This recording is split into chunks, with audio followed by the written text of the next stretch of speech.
मित्रांनो, व्यक्ती तितक्या प्रवृत्ती आणि मानवी स्वभावाला औषध नाही या म्हणी आपण ऐकल्याच असतील. तर या पुस्तकामध्ये आपण पाहणार आहोत की वेगवेगळ्या श्रेणीतील माणसांचे कसे वेगवेगळे स्वभाव असू शकतात, जे समोरच्या व्यक्तीला समजण्यासाठी आपली मदत करू शकतात. जेव्हा आपण समोरच्या व्यक्तीचा स्वभाव समजतो तेव्हा आपल्याला त्याच्याशी वागणे सोपे होऊन जाते.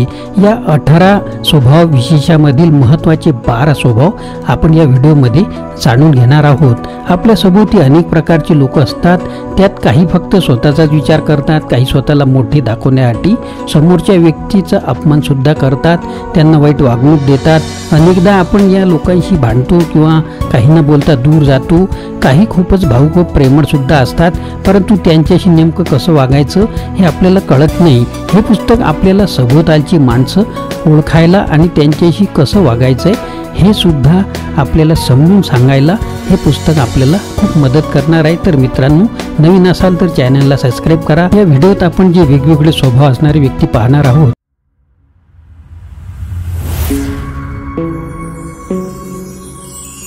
नमस्कार मित्रांनो, माझे नाव आनंद आहे आणि मराठी आनंद यूट्यूब चॅनलमध्ये आपणा सर्वांचे स्वागत आहे. तर पहिला स्वभाव भावना प्रधान किंवा असमर्थ असा स्वभाव असणारी व्यक्ती.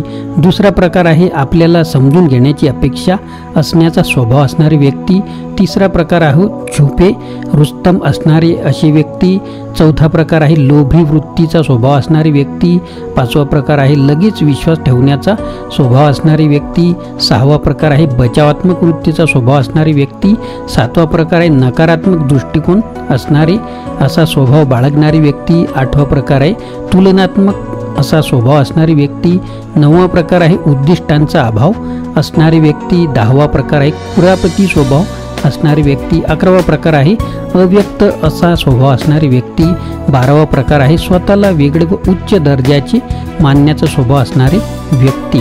चला तर मित्रांनो, एक एक स्वभाव आपण सविस्तरपणे पाहूया. पहिला स्वभाव भावनाप्रधान किंवा असमर्थ असे असणारे व्यक्ती. अनेक लोक भावनाप्रधान असतात आणि दुर्दैवाने त्यांचा हा स्वभाव त्यांच्या कृतीवर नियंत्रण मिळवत असतो. त्यामुळे निर्णय क्षमता कमी होऊन जाते. आयुष्यात यशस्वी होण्याचा मार्ग थांबतो आणि उदासीनता येते, डिप्रेशन येते. लेखकाच्या मते अशा लोकांनी स्वतःच्या भावनांवरती ताबा मिळवून अतिशय तर्कशुद्ध वागले पाहिजे. काय बोलायचे व काय नको हे ठरवले पाहिजे. काय योग्य आहे काय अयोग्य आहे हे जाणणे, तसेच जे योग्य आहे त्या बाजूने खंबीरपणे उभे राहणे हे महत्त्वाचे आहे. अशामुळे निर्णय क्षमता वाढेल आणि जीवनात यश नक्कीच मिळेल. दुसरा स्वभाव आहे आपल्याला समजून घेण्याची अपेक्षा असणारी व्यक्ती. तर यामध्ये असे काही लोक असतात ज्यांना वाटते की समोरच्याने आपल्याला समजून घ्यावे, ते स्वतः मात्र समोरच्याला कधीच समजून घेत नाहीत.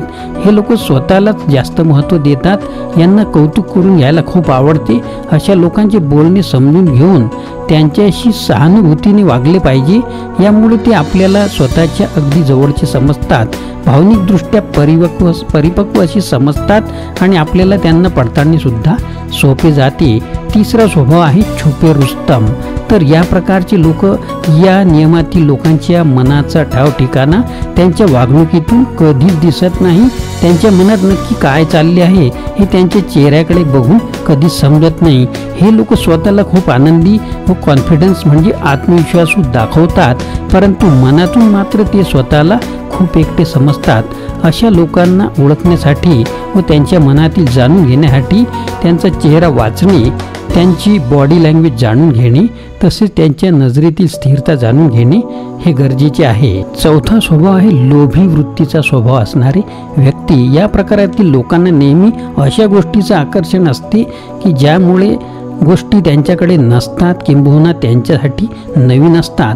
जे काम पूर्वी कधी केले नाही, तसेच नवीन गोष्टींकडे यांचा कल जास्तच असतो. हे लोक नवीन गोष्टींच्या बाबतीत खूपच उत्साही असतात, पण नवीन गोष्ट मिळाली की ते तेवढ्याच लवकर कंटाळासुद्धा करतात. अशा लोकांशी वागताना नेहमी हातचे राखून ठेवावे आणि त्यानुसार वागावे.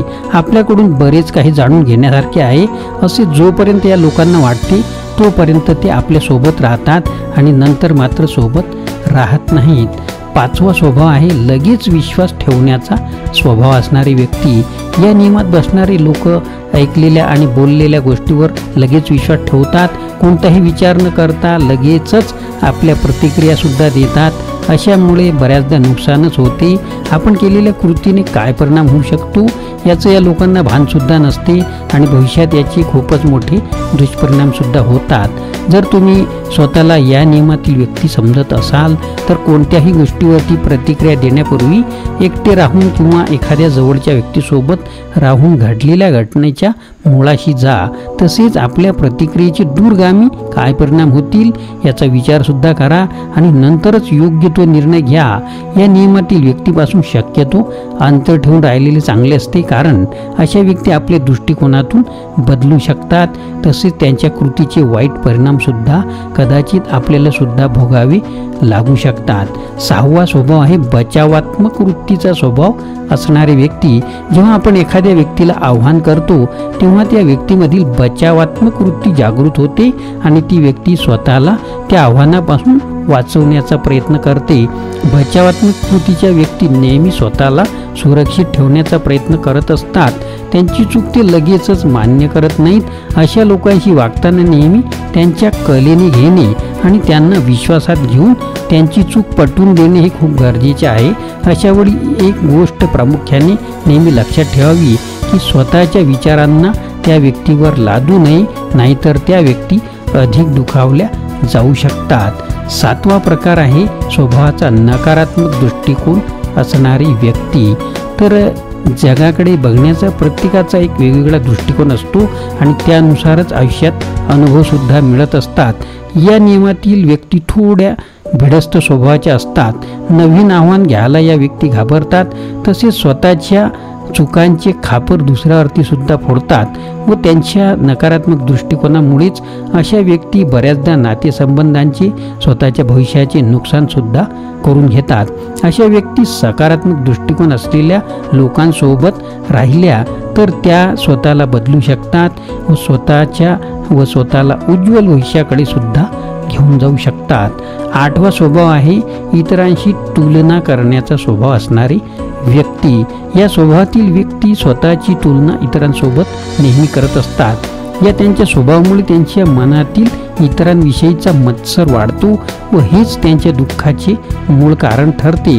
या हेव्या दाव्यामुळे या व्यक्ती मागे पडतात व स्वतःचे भवितव्य धोक्यात आणतात आणि नंतर दुःख करत बसतात।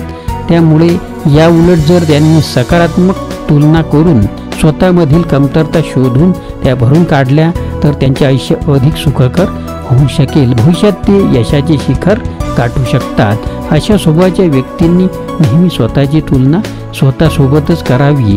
9वा स्वभाव असणारी व्यक्ती आहेत उद्दिष्टांचा अभाव असणारी व्यक्ती। या नियमातील व्यक्ती निर्णय घेतात, त्यावर काम करतात आणि प्रावीण्य सुद्धा मिळवतात, परंतु त्यांना हे माहीतच नसते की यामागे त्यांचे नेमके उद्दिष्ट काय आहे। त्यांना असे वाटते की त्यांनी घेतलेले निर्णय योग्यच आहेत, परंतु आपण घेतलेल्या नियमामागे काहीच उद्दिष्ट जर नसेल तर ते निर्णय चुकीचे सुद्धा ठरू शकतात। त्यामुळेच आपण घेतलेले निर्णय आपल्यासाठी किती महत्त्वाचे आहेत हे जाणून घेतले पाहिजे।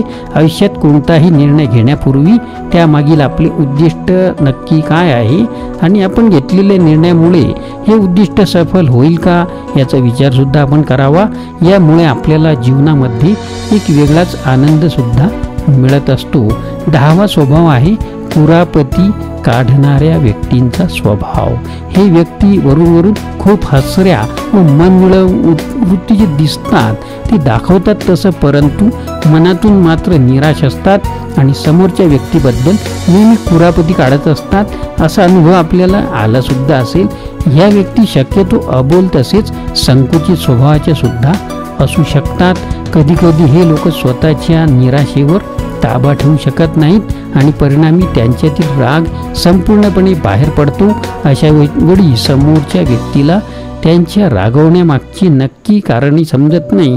अशा स्वभावाच्या व्यक्तींना कधी दुर्लक्षित करू नका, त्यांच्याशी बोलत राहा, जेणेकरून त्या आनंदित राहतील व तुमच्यासोबत सर्व गोष्टी बोलतील। 11वा स्वभाव आहे अव्यक्त असा स्वभाव असणारी व्यक्ती। प्रत्येक स्त्री व पुरुषामध्ये जन्मतः काही मूळ गुणधर्म असतात। यातील काही गुण आपण लपविण्याचा प्रयत्न सुद्धा करत असतो।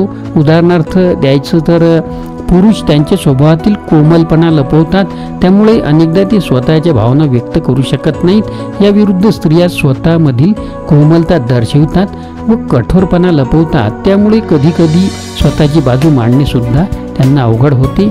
लेखकांनी यालाच जेंडर रिजिडिटी असे म्हटलेले आहे.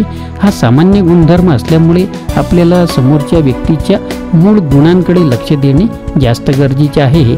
आपण त्या व्यक्तीसोबतचा मैत्रीपूर्ण व्यवहारच त्यांना आपल्यासमोर व्यक्त व्हायला मदत करू शकतो. 12वा आणि शेवटचा स्वभाव आहे स्वतःला वेगळे व उच्च दर्जाचे मानण्याचा स्वभाव असणारी व्यक्ती. तर यामध्ये या गुणधर्मातील व्यक्ती स्वतःला इतरांपेक्षा वेगळी व उच्च दर्जाची मानते. यामुळे त्यांनी मिळवलेल्या यशासोबतच त्यांचा अभिमान सुद्धा वाढत जातो. इतरांच्या मदतीला ह्या व्यक्ती कधी कधी विसरून जातात. जर याचे रूपांतर गर्वात झाले तर ती व्यक्ती स्वतःला व समाजास त्रासदायक होऊ शकते. अशा व्यक्तींनी वास्तववादी होणे गरजेचे आणि जरुरीचे आहे. आपल्या सभोवतालच्या गोष्टीकडे सकारात्मक दृष्टीने पाहणे, तसेच त्या गोष्टींचा आपल्या यशात वाटा आहे हे मान्य करावे. अपयशामुळे कधी खचून जाऊ नये आणि यशाचा गर्व सुद्धा करू नये. लक्षात ठेवा, हेही दिवस जातील, हेही दिवस जातील. अशा प्रकारे आपण लेखक रॉबर्ट ग्रीन यांच्या the law of human nature या पुस्तकाचा सारांश या व्हिडिओच्या रूपाने पाहिलेला आहे. तो आता आपण इथेच थांबवणार आहोत. तर मित्रांनो, नवीन असाल तर या चॅनलला सबस्क्राईब करा, म्हणजे पुढचे जे व्हिडिओ आहेत त्याची नोटिफिकेशन आपल्याला लगेच मिळेल आणि तुम्ही असेच नवीन व्हिडिओ पाहून मोटिवेट राहू शकाल आणि मला सुद्धा मोटिवेट करू शकाल. पुन्हा भेटूया अशाच प्रकारच्या मोटिवेशनल व्हिडिओमध्ये. धन्यवाद मित्रांनो. आपल्याला व्हिडिओ आवडल्यास लाईक करा, शेअर करा, सबस्क्राईब करा.